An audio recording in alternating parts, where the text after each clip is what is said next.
بسم اللہ الرحمن الرحیم۔ حضرت علقمہ بن حارث رضی اللہ تعالیٰ عنہ فرماتے ہیں کہ میں حضور اکرم صلی اللہ علیہ وآلہ وسلم کی خدمت میں حاضر ہوا۔ میرے ساتھ میری قوم کے مزید 6 آدمی بھی تھے۔ ہم لوگوں نے حضور صلی اللہ علیہ وآلہ وسلم کو سب سے پہلے سلام کیا۔ حضور صلی اللہ علیہ وآلہ وسلم نے ہمارے سلام کا جواب دیا۔ پھر ہم نے آپ سے گفتگو کی۔ آپ کو ہماری گفتگو پسند آئی اور آپ نے پوچھا کہ تم لوگ کون ہو؟ ہم نے کہا ہم مومن ہیں۔ آپ نے فرمایا ہر بات کی ایک حقیقت اور نشانی ہوا کرتی ہے، تمہارے ایمان کی کیا حقیقت ہے؟ ہم سب نے عرض کیا کہ 15 خصلتیں ہمارے ایمان کی حقیقت اور نشانی ہیں۔ سب سے پہلی 5 خصلتیں وہ ہیں جن کا آپ نے ہمیں حکم دیا ہے، اور 5 خصلتیں وہ ہیں جن کا آپ کے قاصدوں نے ہمیں حکم دیا ہے، اور 5 خصلتیں وہ ہیں جن کو ہم نے زمانہ جاہلیت میں اختیار کیا تھا اور اب تک ہم ان پر باقی ہیں۔ ہاں، اگر آپ ان سے منع کر دیں گے تو ہم ان کو چھوڑ دیں گے، اور آپ اگر ان کو کرنے کا کہیں گے تو ہم ان کو کرتے رہیں گے۔ تو آپ صلی اللہ علیہ وآلہ وسلم نے فرمایا وہ 5 خصلتیں کون سی ہیں جن کا میں نے تم کو حکم دیا؟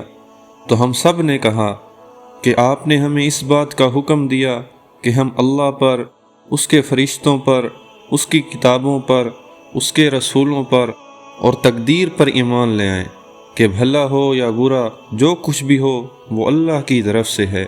پھر آپ نے فرمایا وہ 5 خصلتیں کون سی ہیں جن کا تم کو میرے قاصدوں نے حکم دیا ہے؟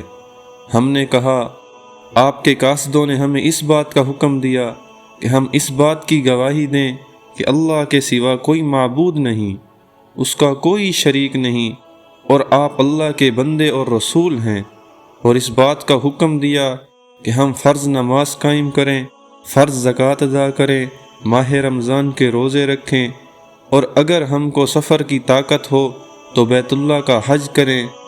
تو پھر آپ نے فرمایا وہ 5 خصلتیں کون سی ہیں جن کو تم زمانہ جاہلیت میں اختیار کیا کرتے تھے؟ تو پھر ہم سب نے عرض کیا کہ سہولت اور خوشحالی کے وقت اللہ کا شکر کرنا، مصیبت اور آزمائش کے وقت صبر کرنا، اور لڑائی کے موقع پر جمنا اور جوہر دکھانا، اور اللہ کی قضاء اور تقدیر پر راضی رہنا، اور دشمن پر جب مصیبت آئے تو اس پر خوش نہ ہونا۔ تو یہ باتیں سن کر حضور صلی اللہ علیہ وآلہ وسلم نے صحابہ کرام کی طرف مخاطب ہو کر فرمایا یہ لوگ تو بڑے سمجھدار اور سلیقہ والے ہیں، ان عمدہ اور بہترین خصلتوں کی وجہ سے قریب تھا کہ یہ نبی ہو جاتے، یعنی ان کی تمام خصلتیں تو نبیوں والی ہیں۔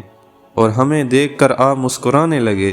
پھر آپ نے فرمایا کہ میں تمہیں 5 خصلتوں کی وصیت کرتا ہوں تاکہ اللہ تمہارے اندر خیر کی خصلتیں پوری کر دے۔